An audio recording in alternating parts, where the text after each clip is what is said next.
आपने note down कर लिया होगा। अब चलते हैं हम दूसरे टॉपिक पर। हमारा दूसरा टॉपिक है, अब देखेंगे विद्युत शक्ति क्या होती है। ठीक है, विद्युत शक्ति।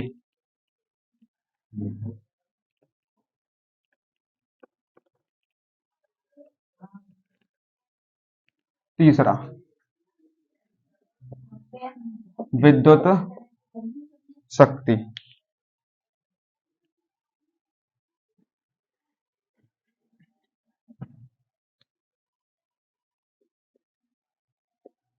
विद्युत शक्ति होती क्या है?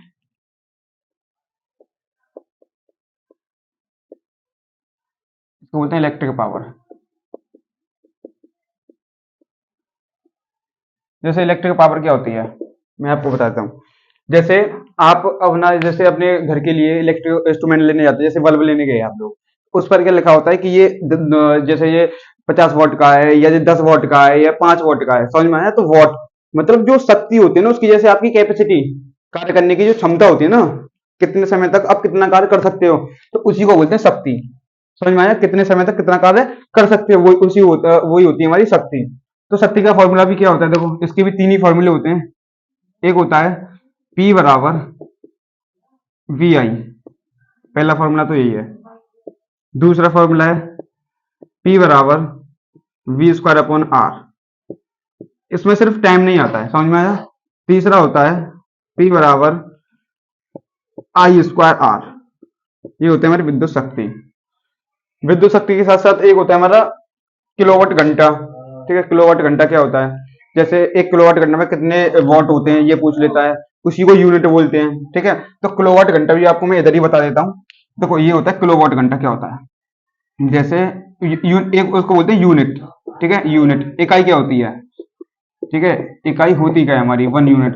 जैसे 1 किलोवाट को, घंटे को क्या बोलते हैं, यूनिट बोलते हैं। जैसे मैंने लिख लिया 1 किलोवाट घंटा। अब इसको हम कैसे वॉट में कन्वर्ट करेंगे, और 1 किलोवाट घंटा में कितने वॉट होते हैं हम, ये भी। ठीक है, अब ये भी तो हमें पता होना चाहिए। तो मैं आपको अभी प्रूफ करके दिखा देता हूँ। देखो 1 किलो में कितने मीटर होते हैं बताइए, 1 किलो में 1000 मीटर होते हैं। ठीक है, तो 1 किलो में तो 1000। ठीक है, अब 1 घंटे में कितनी मिनट होती है बताइए, 1 घंटे में कितनी मिनट होती है, 1 घंटे में होती है 60 मिनट। ठीक है, बट सेकंड कितनी होती है 1 घंटे में, 3600 सेकंड। ठीक है, तो 1 घंटे में होती है 3600 सेकंड। समझ में आया? ये वॉट है, तो वॉट का मैंने वॉट ही लिख दिया। इतना आया होगा, आपको समझ में आ गया होगा अच्छे से। अब देखो 2 और 3 5 जीरो हो गई, तो हम इसको लिखेंगे 1 किलोवाट घंटे को लिखेंगे। देखो 2 और 3 5, तो 36 के पीछे 5 जीरो लगा दो। ठीक है, इतने वॉट होते हैं। या हम इसको ऐसे भी लिख सकते हैं 36 गुणा 10 की पावर, देखो 2 4 5, तो 10 की पावर 5 वॉट। ऐसे भी हम इसको लिख सकते हैं। आई होप आपको समझ में आया होगा ये। ठीक है, अगर ऐसे नहीं है तो आपकी बुक में ऐसे होगा। देखो पॉइंट को अब इधर, पॉइंट अभी यहाँ इधर है, पॉइंट को यदि आप इधर खिसकाओगे तो 3.6 इंटू 10 की पावर 6 वॉट, ऐसे ही हो जाएगा। और इसी को क्या बोलते हैं, इसी को बोलते हैं 1 यूनिट। ये होती है हमारी 1 यूनिट के बराबर पावर। मतलब जो हम बोलते हैं ना, जैसे आपके घरों में जैसे जैसे मीटर में बिल निकालने आते हैं, तो जैसे बोलते हैं हमारी 1 यूनिट आई है, 2 यूनिट आई है, 3 यूनिट आई है, 4 यूनिट आई है। समझ में आया? तो उस 1 यूनिट में कितनी शक्ति होती है, समझ में आया? 1 यूनिट में कितनी शक्ति होती है, कहने का मतलब आपने कितनी पावर कंज्यूम की है। तो 1 यूनिट में होती है 3.6 इंटू 10 की पावर 6 वॉट, इतनी पावर होती है उसमें। समझ में आया? जो हमारी 1 किलोवाट घंटा होता है ना, वही 1 यूनिट के बराबर होता है, वही 1 यूनिट के बराबर होता है। और 1 यूनिट कितने वॉट के बराबर होती है, 36 गुणा 10 की पावर 5 वॉट, या 3.6 इंटू 10 की पावर 6 वॉट। आई होप आपको समझ में आया होगा, तो आप इसको नोट डाउन कर लीजिएगा।